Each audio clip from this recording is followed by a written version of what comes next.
कहीं दूर से नहीं होते, हमारे अपने पास होते हैं।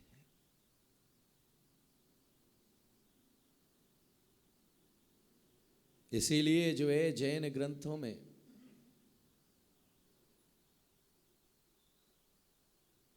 एक सूत्र दिया, परस्परो पग्रहो जीवाना।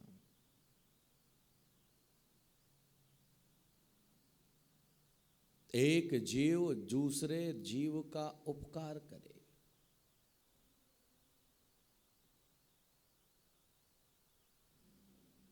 पिता पुत्र के ऊपर उपकार करे और पुत्र पिता के ऊपर उपकार करे।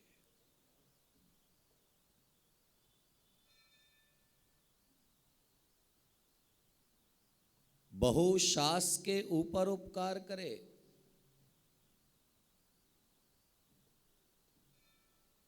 और सास बहू के ऊपर उपकार करे।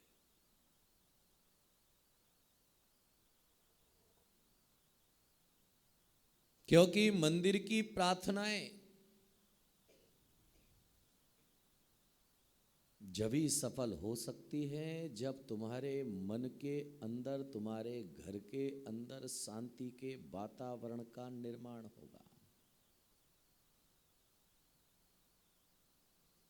और वह निर्वाण पैदा करने के लिए दूसरे से प्रेरणाएं नहीं, स्वयं के अंदर से प्रेरणाएं पैदा की जाती हैं।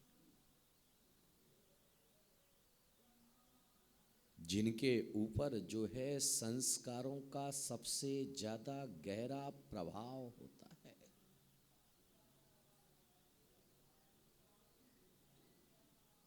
आज हमारे परिवारों में सारी चीजें अटैच हैं। सिर्फ नहीं है अटैच तो केवल हमारे एक दूसरे राज्य का संचालन, उसे राज्य में कोई भी कार्य को लागू करना होता था तो पहले राज ऋषि के चरणों में जाता था, उनसे आग्रह और निवेदन करता था कि गुरुदेव मैं ऐसा कार्य करना प्रारंभ करना चाहता हूं, आपका परामर्श चाहता हूं, आपका आशीर्वाद चाहता हूं। और उनका आशीर्वाद लेने के बाद में फिर वह राज्य पर वह अनुशासन लगाया करता था, क्योंकि उसके अंदर जो है गुरु विराजमान हुआ करता था। और जिसके जीवन में गुरु विराजमान हो जाता है जिस बात में, उसका जीवन शुरू होना प्रारंभ हो जाया करता है। उसके जीवन की प्रभात निकल आया करती है, उसके जीवन की भोर हो जाया करती है। इसलिए हमारी भोर इसलिए नहीं होती है क्योंकि हमारे घर, हमारे मन में गुरुओं के प्रति वह सत्कार का भाव, हम सुनेंगे जरूर गुरु को लेकिन चलाएंगे अपने ही मन की।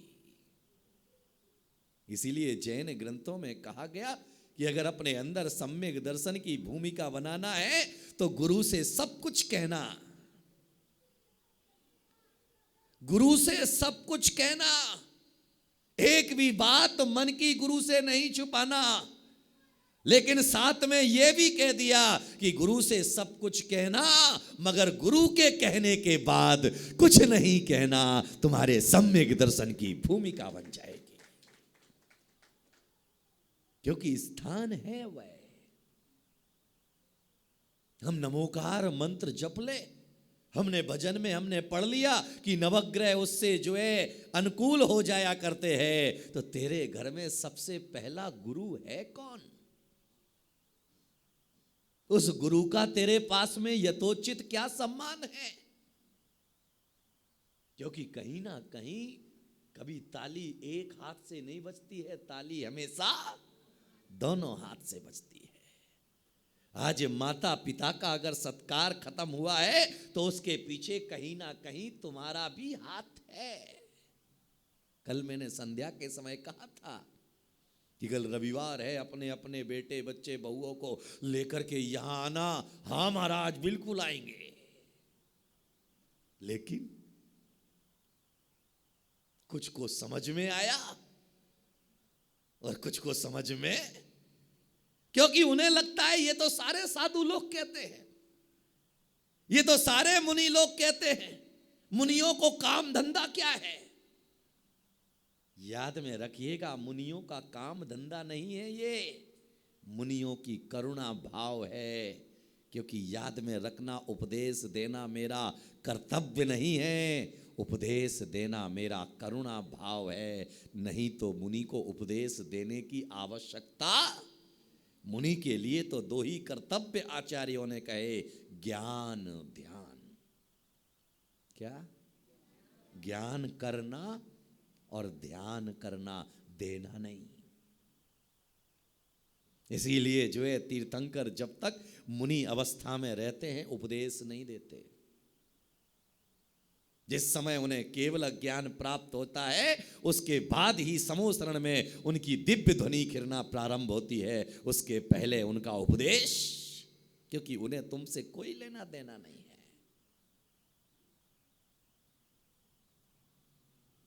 कहे सीख गुरु करुणाधार,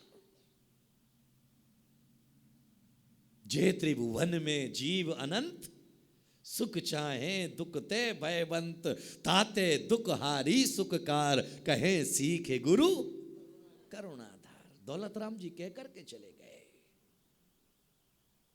वह तुम्हारे करुणा को करके जो है तुम्हारे निदान करने की कोशिश करते हैं कि तुम्हें शायद थोड़ी सी करुणा तुम्हारे ऊपर बरसा दो, जिससे जो है तुम्हारा जीवन भी सुखी बन जाए। लेकिन तुम कहते हो महाराज हमें सुखी बनाने के सूत्र नहीं चाहिए, हम तो जिस हाल में जिस राज्य में रहूं, जिस हाल में हूं, जिस देश में हूं, जिस राज्य में हूं, मैं बहुत सुखी हूं, क्योंकि आपके जैसे कितने आए और कितने चले गए। मनोरंजन याद में रखिएगा, याद में रखना कि आज जो है मैं जो कुछ भी हूं, मैंने आज जो कुछ भी पाया है, आज मैंने जो कुछ भी अपनी जिंदगी में पाने की कोशिश रही है, उसमें कहीं ना कहीं दो का हाथ जरूर है। एक मेरी मां और दूसरे मेरे गुरु, उनके आशीर्वाद से ही सब कुछ चल रहा है।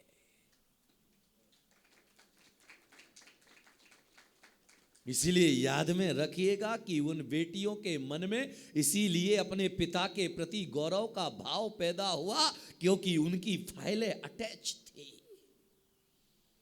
घर अलग अलग रहे उससे कोई फर्क नहीं पड़ता है, मकान अलग अलग रहे उससे कोई फर्क नहीं पड़ता है, लेकिन संस्कार एक हो जाएं तो अनेक मकान भी एकता का सूत्र बन जाया करते हैं। हमने फाइल अटैच करने के बारे में कोई विचार नहीं किया। याद में रखिएगा, जिनके कारण से माता पिता की आंखों में अश्रु की धारा आती है,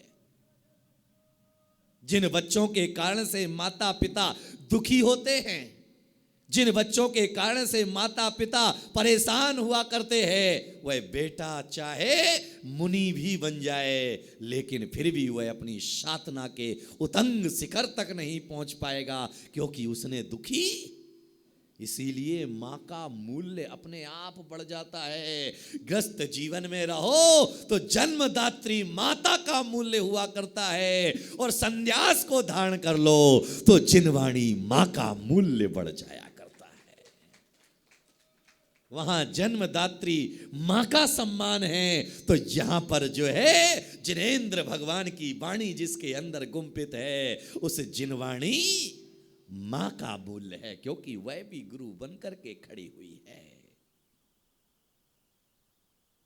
याद में रखिएगा कि पंच सितारा संस्कृति की हवा कितनी भी खराब क्यों ना हो, लेकिन अगर संस्कारों की जड़ मजबूत है तो ध्यान में रखना दुनिया की कोई ताकत उसे बुझा नहीं सकती है। कमजोर हैं हम, क्योंकि हम चाहते नहीं हैं, और चाहते भी हैं उस समय चाहते हैं जिस समय हम कुछ करने के लायक नहीं रहते हैं।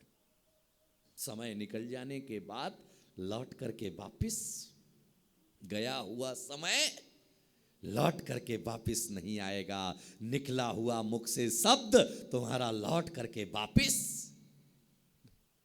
इसीलिए अपने अंदर ऐसी योग्यताएं पैदा की जाना चाहिए कि हम जगत से तो प्यार करते हैं, लेकिन सबसे पहला प्यार अपने आप से भी नहीं करते हैं हम। क्योंकि जगत से प्यार करना बहुत आसान है, लेकिन स्वयं से प्यार करना उससे भी ज्यादा मुश्किल है। अब आगे हैं वह माता पिता, दुर्भाग्यशाली हैं वह माता पिता जो बच्चों के रहते रहते अनाथों की जिंदगी जी रहे।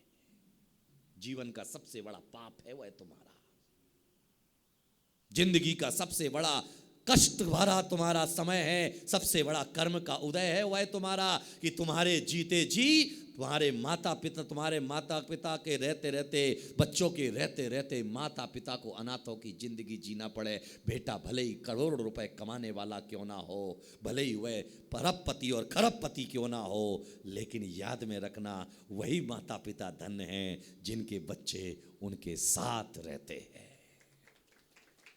पुण्यशाली है वह माता पिता। और आज जब कोई बाप कहता है मेरा बेटा अमेरिका में रहता है, बड़े फक्र के साथ में कहता है, अरे पापी तो किस फक्र के साथ कह रहा है कि तेरा बेटा अमेरिका में रहता है, तुझे किस बात पर फक्र है? अरे फक्र तो उस दिन रखता कि वह तेरी टहनी से जुड़ा हुआ होता। आज अगर दुख झेलना पड़ेगा, पीड़ाएं झेलना पड़ेगी, तुझे ही झेलना पड़ेंगी, उसके बगैर और कोई रास्ता।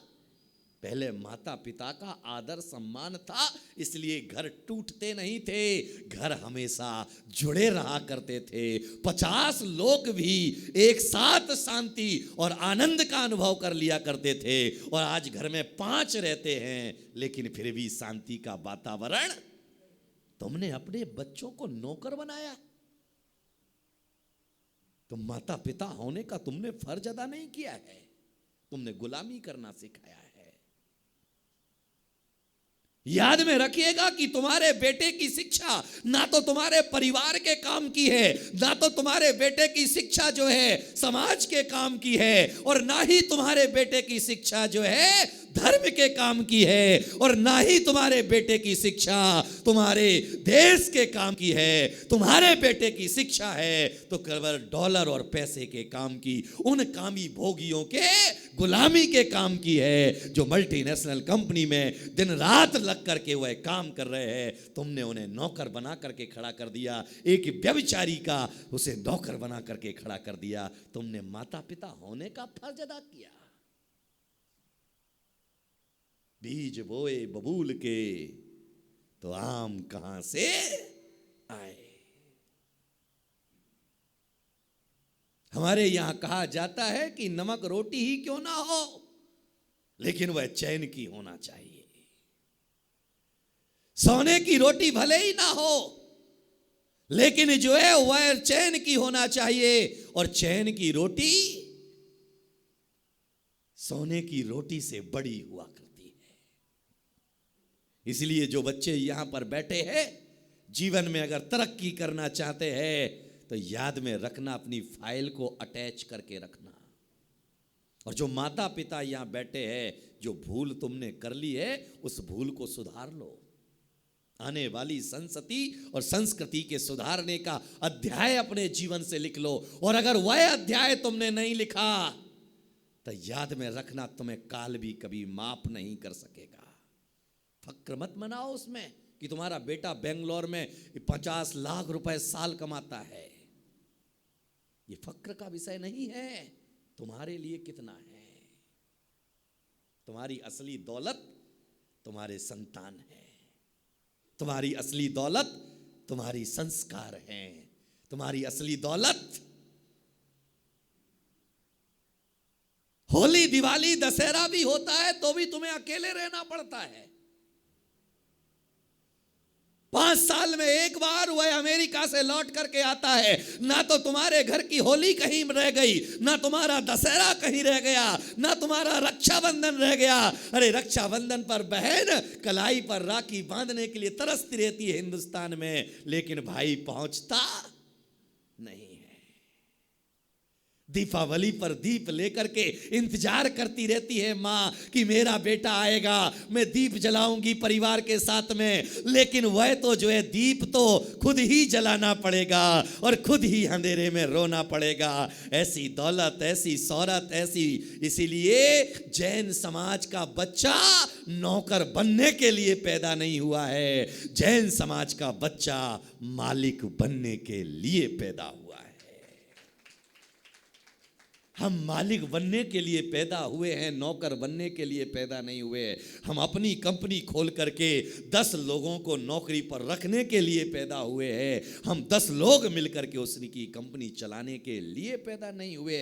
ये क्षमता तुमने कहां पैदा की अपने बच्चों के अंदर? ये योग्यता तुमने अपने बच्चों के अंदर